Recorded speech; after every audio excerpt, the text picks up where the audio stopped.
You saw it right there on the screen. We're back, and it's time for the Carolina Insider Rapid Reactions following Carolina's 80-73 victory over Wake Forest in the Smith Center.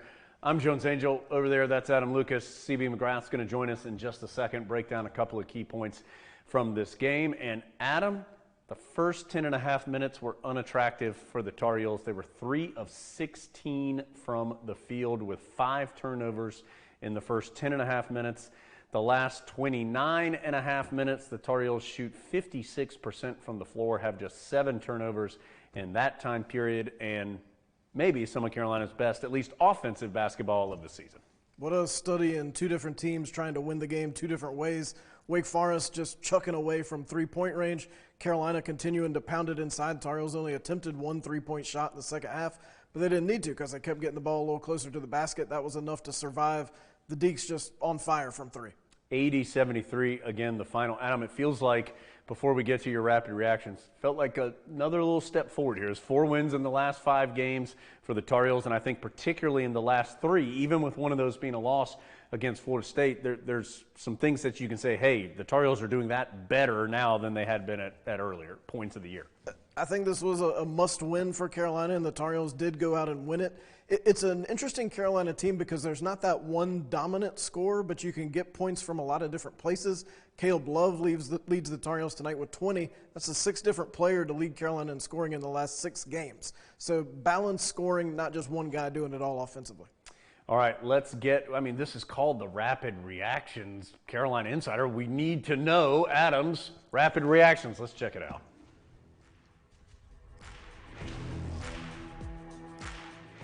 How rapidly, Adam, can we go through these? I'd like to take my time after this victory. Yeah. Semi-rapid reactions. That's right. Start with Armando Bacot. He was really good down low for the Tar Heels with 18 points. Carolina's other 3 big men, that's Walker Kessler, that's Garrison Brooks, that is Day'Ron Sharp. They combined to go 4 of 18 from the floor. Armando Bacot was 8 of 10 with 18 points and 6 boards. Armando just consistent inside, not doing anything fancy. Just getting the ball close to the basket, putting the ball in the basket. He's talked so much about how much more consistent he wants to be this year, and he has been that player for the Tar Heels through the first half of the season. Feels like he's been so purposeful when he gets the ball down low. Doesn't waste time. You know who loves that? Big Grits. Big Grits loves when Armando gets the ball and goes straight up, and that's what he did tonight very effectively. All right, rapid reaction point number 2. Adam, Carolina really good defensively in this game. 24 points off of turnovers for the Tar Heels. They had a season high in steals. Very aggressive defensively. And doing it with a lot of different players. Again, kind of like the offense. 7 different players had steals. Tar Heels able to get their hands in a lot of passing lanes, able to take advantage of some inexperience for Wake Forest. They just feasted on Carter Witt, who was overmatched, and Carolina really took advantage of him.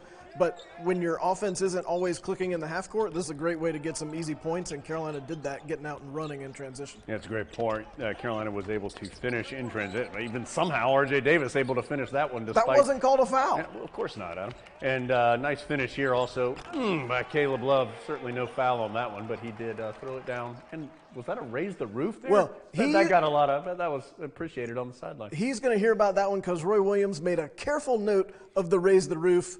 Just like that. And then Caleb Love dunked again about a minute later. He did not raise the roof that time, just called the defense, went back to midcourt, signaled his teammates. Adam, point 3, something Carolina had to overcome in this game, and this is almost unconscious 3-point shooting from Wake Forest, particularly Isaiah Musius, who came into this game 4 of 24 from 3. He made 7 3-pointers in the game. Well, this was the only way Wake Forest was going to stay in the game, most likely. It seemed like they were aware of that also, so their offense was extremely perimeter-oriented. Mostly it was Musius, but they got threes from several different players. And sometimes you just got to congratulate the guy. Leaky Black said after the game, you just throw the scouting report away once he makes the first 2. He knew that he had only made 4 coming into the game, but Leaky said he could tell it was just his night. He made some good shots, and it kept Wake in the game for about 35 minutes. At one point, Wake had 6 made 3-pointers in 8 possessions. That erased a 10-point Tar Heel lead. Carolina, though, then went on a big 16-6 run. Wake never got any closer than 7 points the rest of the way. So Carolina wins at 80-73. Tar Heels have now won 4 of their last 5 and at least scheduled, as of now, to play NC State on Saturday back here in the Smith Center at 2 o'clock. By the way, that's one of just 2 times all season that Carolina is going to play back-to-back games at home. All right, Coach Williams, in this new COVID world, meets with the media, of course, via Zoom. Let's let you take a listen and look to some of that when we come back. Adam is going to chat with Armando Bacot, who had a terrific game, plus CB McGrath's going to the big board. He's going to break down some of the big plays from Carolina in this victory. Let's hear from Coach Williams after Carolina's 7-point win. All right, guys, we feel very fortunate, needless to say. Wake in the league is 0-6 now, and they've been there, right there, every game they played in the second half. And tonight was what has been happening to him all year. I told Steve I liked what he's doing. It doesn't get him a raise by me saying that, but it was difficult for us tonight. Isaiah is 4 for 24 for the year from three-point line. He sees us coming. He's 7 for 12. And 3 times in a row in the second half, we gave them a second shot opportunity, and they made 2 threes and 1 2-point field goal. But I liked a couple of things in the second half. We had 12 assists, 3 turnovers. I like the fact that I look at Leaky Black, and it's 8 assists, 1 turnover. Caleb had 2 turnovers in the first 4 minutes, and then didn't have another one until the next to last player, last minute anyway, when he didn't understand the rule. I told him I couldn't imagine how much money everybody's family spends sending them around the world in the summer, and you don't realize that rule. But I tell you what, Caleb was stepped up 4 of 7 from free throw line, which is not good for him. He made 2 big threes for us. And again, think in terms of 2 turnovers in the first 4 minutes and didn't have another turnover for basically 35 minutes.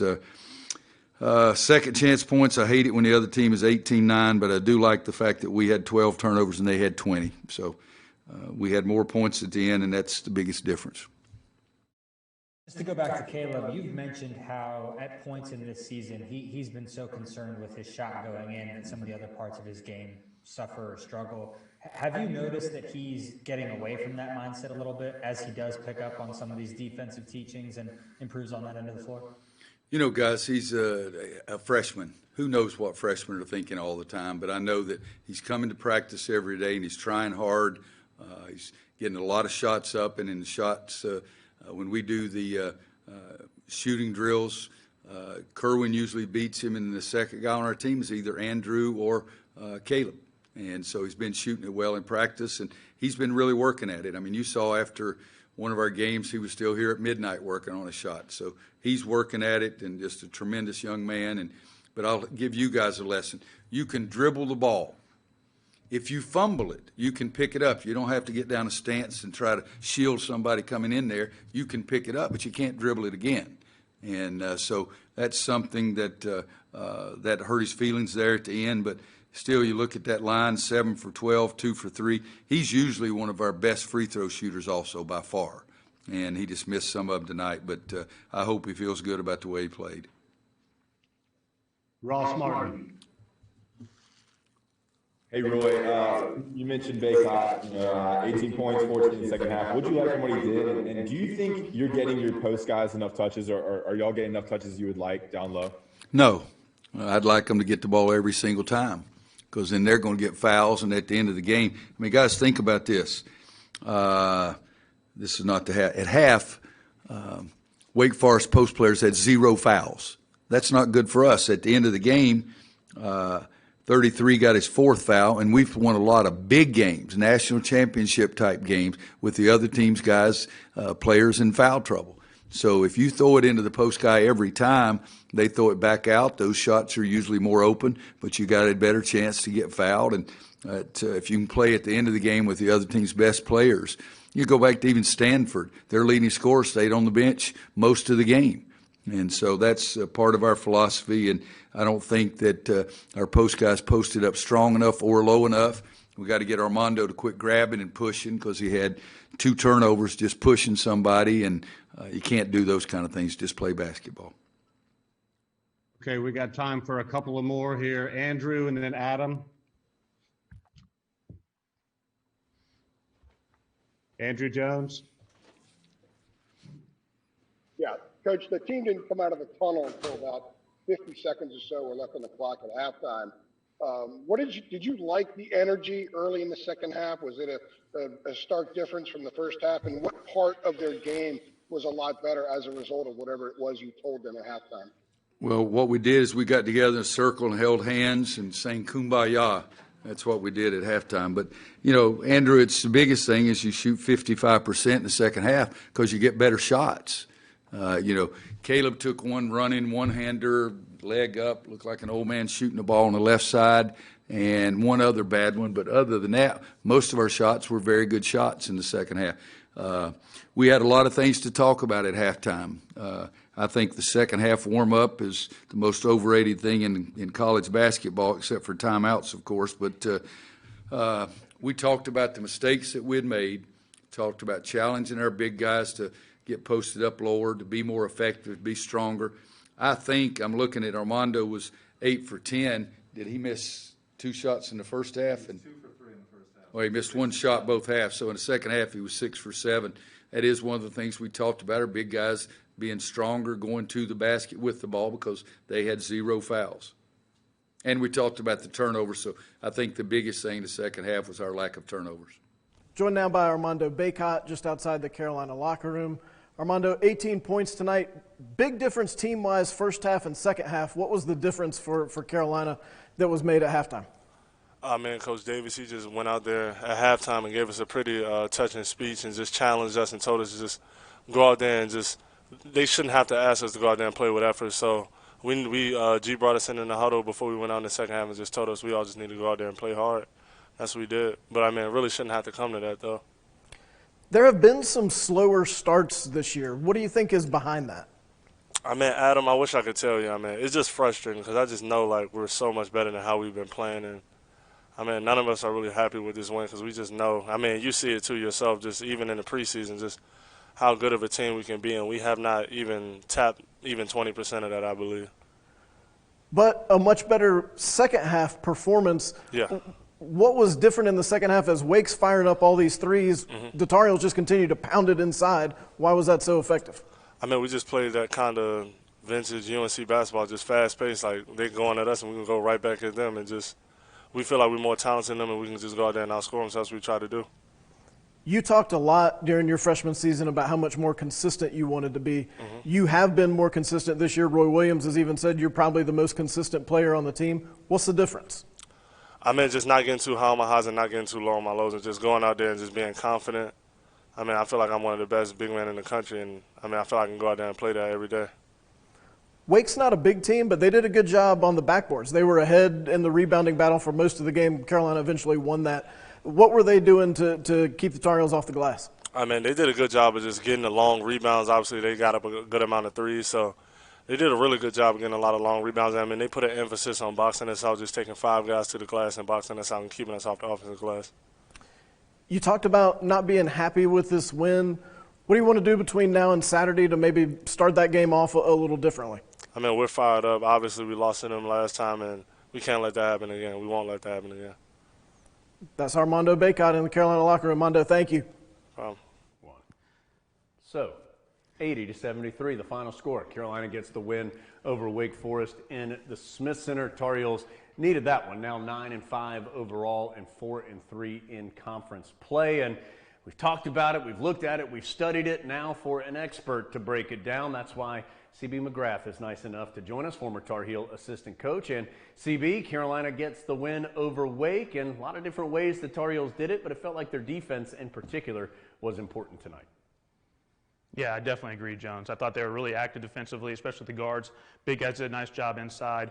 Offensively, they struggled early, and with the defense being so active, they got some steals on the break, and were able to create some easier shots. So we look at this play, and this is early on in the first half.